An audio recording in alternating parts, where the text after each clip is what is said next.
గద్దెదించడం ఒకటి సాధించినారు తప్పితే ఈ కేసు వల్ల సాధించింది ఏమీ లేదు. కోర్టు నుంచి వెసులుబాటు పొందిన తర్వాత కేసు వివరాలన్నీ కూడా వివరంగా మరొకసారి నేను మాట్లాడతానని చెప్పి కూడా మీకు అందరు కూడా తెలియజేస్తా ఉన్నాను.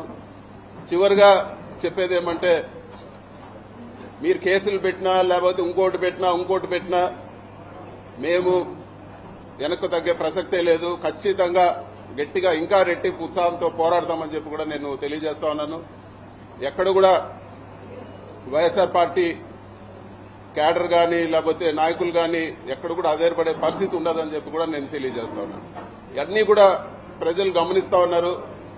ఇవన్నీ కూడా ఒక డైవర్షన్ టాక్టిక్స్ లో భాగమే అని చెప్పి కూడా అందరూ కూడా గమనించాలని చెప్పి కూడా నేను కోరుతా ఉన్నాను. ప్రభుత్వం చేయాల్సిన పనులు పక్కన పెట్టి ఏదో ఒక అభూత కల్పన చేసి రకరకాల కేసులు పెట్టి నాయకులందరినీ కూడా జైళ్లలో పెట్టి సంబంధం ఉన్నా లేకపోయినా ఎట్లంటే అట్లా జైళ్లలో పెట్టి ఇదంతా కూడా వాళ్ళు చేయాల్సిన పనుల నుంచి డైవర్షన్ చేసే పరిస్థితి ఉందని చెప్పి కూడా మనం అందరం కూడా తెలుసుకోవాలని చెప్పి కూడా నేను తెలియజేస్తా ఉన్నాను. ఈ మొత్తం ఎపిసోడ్ లో అండగా నిలబడిన ప్రతి ఒక్కరికి కూడా నేను మనస్ఫూర్తిగా అందరు కూడా పేరు పేరున ధన్యవాదాలు తెలుపుకుంటాను. అందరు కూడా నమస్కారం. Thank you.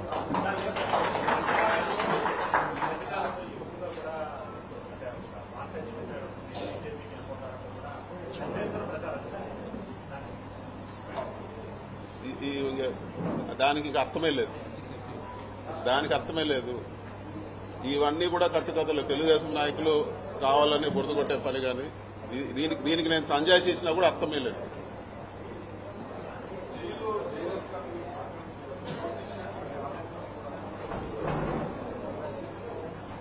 మరి ముఖ్యంగా జైల్లో ఎటువంటి పరిస్థితుల్లో పెట్టారంటే, ఒక టెర్రరిస్టో తీవ్రవాదిని జైల్లో పెట్టిన పరిస్థితి ఉండింది నాకు.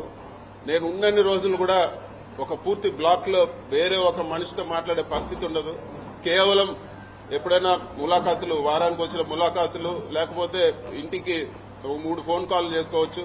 ఆ 3 ఫోన్ కాల్ తప్పితే ఇంకొక మనిషితో మాట్లాడే పరిస్థితి కూడా ఉండేది కాదు. మొత్తం సీసీ కెమెరా నిఘా. ఎవరు చూస్తా ఉన్నారో ఆ సీసీ కెమెరాలో తెలియదు. విజయవాడలో కూడా ఆ సీసీ కెమెరాలో చూడగలుగుతారని చెప్పేవాళ్ళు. అధికారులు కూడా నాతో మాట్లాడేదానికి భయపడేవాళ్ళు. అసలు ఎవరు కూడా దగ్గరకు వచ్చే పరిస్థితి లేదు. ఒక దారుణమైన పరిస్థితిలో జైల్లో పెట్టడం జరిగింది. ఒక ఏదో టెర్రరిస్టు పక్కన వాళ్ళతో మాట్లాడితే ఏదన్నా ఇబ్బంది వస్తుందనే పరిస్థితులు అక్కడ కల్పించడం జరిగింది. కానీ ఇవన్నీ కూడా ధైర్యంగా ఎదుర్కోవాలని డిసైడ్ అయినాం కాబట్టి ఇవన్నీ కూడా ఏకోసారి కూడా పట్టించుకున్న పరిస్థితి లేదు.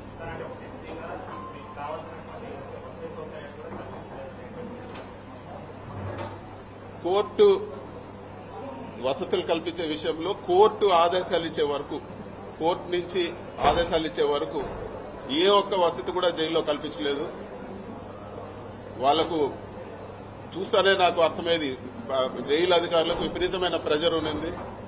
వాళ్ళు ఏ ఒక్క వసతి కూడా కోర్టు నుంచి ఆదేశాలు రాకుండా ఏ ఒక్కటి కూడా కల్పించలేదు. ఇవ్వాల్సిన బేసిక్ రిక్వైర్మెంట్ కూడా అవన్నీ కూడా వచ్చిన ఫస్ట్ కోర్టు ఆర్డర్ వచ్చే వారం 10 రోజుల వరకు అస్సలు ఏ ఒక్క సహకారం కూడా లేదు. ఇవ్వాల్సిన ఫెసిలిటీస్ కూడా, మిగతా ఖైదీలకు ఇచ్చే ఫెసిలిటీస్ కూడా నాకు ఇవ్వలేదు.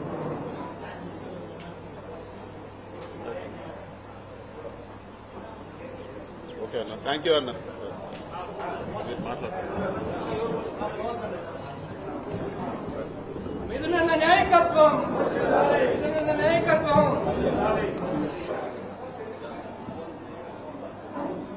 ఒక ఖైదీగా ఉండాల్సిన పరిస్థితి వచ్చిందని చెప్పి కూడా మీకు అందరు కూడా నేను తెలియజేస్తా ఉన్నాను.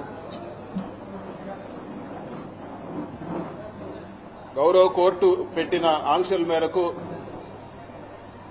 ఈ కేసు గురించి వివరంగా మాట్లాడేదానికి పర్మిషన్ లేదు. అయినా కూడా ఒక మాట నేను చెప్పదలుచుకున్నాను. గౌరవ కోర్టు ఇచ్చిన బెయిల్ ఆర్డర్ని ఒకసారి చదవమని కూడా నేను అందరిని కూడా అడుగుతున్నాను. దాంట్లో ఇచ్చిన పాయింట్స్ 100% నిజమని చెప్పి కూడా నేను తెలియజేస్తా ఉన్నాను.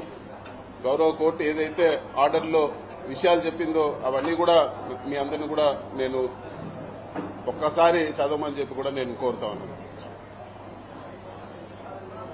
ఇది వరకు ప్రెస్ మీట్ పెట్టి చెప్పడం జరిగింది. ఎన్ని ఇబ్బందులు పెట్టినా కూడా, ఎటువంటి ఇబ్బందులు పెట్టినా కూడా ఎదుర్కొనేదానికి సిద్ధంగా ఉంటామని చెప్పి ఈరోజు ఇన్ని రోజులు జైల్లో పెట్టిన తర్వాత కూడా మళ్లీ అదే మాట చెప్తా ఉన్నాను. ఎక్కడ కూడా అధైర్యపడే ప్రసక్తే ఉండదు. ఎక్కడ కూడా ఈరోజు పార్టీని ఇబ్బంది పెట్టినా వెనక తగ్గే ప్రసక్తి ఉండదని చెప్పి కూడా నేను ఈరోజు తెలియజేస్తా ఉన్నాను. ఇది ప్రతిసారి తెలుగుదేశం పార్టీ అధికారంలో ఉన్నప్పుడు, ఎప్పుడు తెలుగుదేశం పార్టీ అధికారంలోకి వచ్చినా కూడా కేసులు పెట్టే పరిస్థితి చూస్తూనే ఉన్నాము. 2014-19లో కూడా తప్పుడు కేసు పెట్టి జైల్లో పెట్టడం జరిగింది. అప్పుడు కూడా చెప్పినాను, ఇది తప్పుడు కేసు, ఇది కేవలం హరాస్మెంట్ చేసేదానికే పెడుతున్నారని ఆ రోజు కూడా నేను చెప్పడం జరిగింది. అయినా కూడా అక్రమంగా అరెస్ట్ చేసి నన్ను, బిఎం మధుసూదన్ రెడ్డి గారిని, చెవిరెడ్డి భాస్కర్ రెడ్డి గారిని కూడా ఆ రోజు కూడా జైల్లో పెట్టడం జరిగింది. తర్వాత ఎవరైతే కేసు పెట్టించారో అదే వ్యక్తి కోర్టులో వచ్చి చెప్పడం జరిగింది, ఎక్కడ కూడా బలవంతంగా మా దగ్గర పెట్టించారు, వీళ్ళు తప్పు చేయలేదని చెప్పి ఆ కేసు కూడా కొట్టేయడం జరిగింది. అంతేకాదు, అంతకుముందు తెలుగుదేశం అధికారంలో ఉన్నప్పుడు కూడా నేను ఇంజనీరింగ్ కాలేజ్లో చదివేటప్పుడు కూడా నా జీవితంలో మొట్టమొదటి కేసు పెట్టింది తెలుగుదేశం ప్రభుత్వం. తెలుగుదేశం ప్రభుత్వం ఎప్పుడున్నా కూడా ఇటువంటి హరాస్మెంట్ చూస్తూనే ఉన్నాము. ముఖ్యంగా ఈ జైల్లో ఉన్నన్ని రోజులు కూడా ఈ కష్టకాలంలో అండగా నిలబడిన మా పార్టీ అధ్యక్షులు జగన్మోహన్ రెడ్డి గారికి, అదేవిధంగా మా పార్టీ గౌరవ పెద్దలకు, మా పార్టీ క్యాడర్కి అందరూ కూడా వెన్నంటుండి సపోర్ట్గా ఉన్న ప్రతి అందరికి కూడా మనస్ఫూర్తిగా నేను ధన్యవాదాలు తెలియజేస్తా ఉన్నాను. ఈ కేసు పెట్టి సాధించింది ఏమీ లేదు, ఒక పైశాచిక ఆనందం పొందడం తప్పితే, అదేవిధంగా మా తల్లిదండ్రుల్ని మానసికంగా వేధించడం ఒకటి సాధించినారు తప్పితే ఈ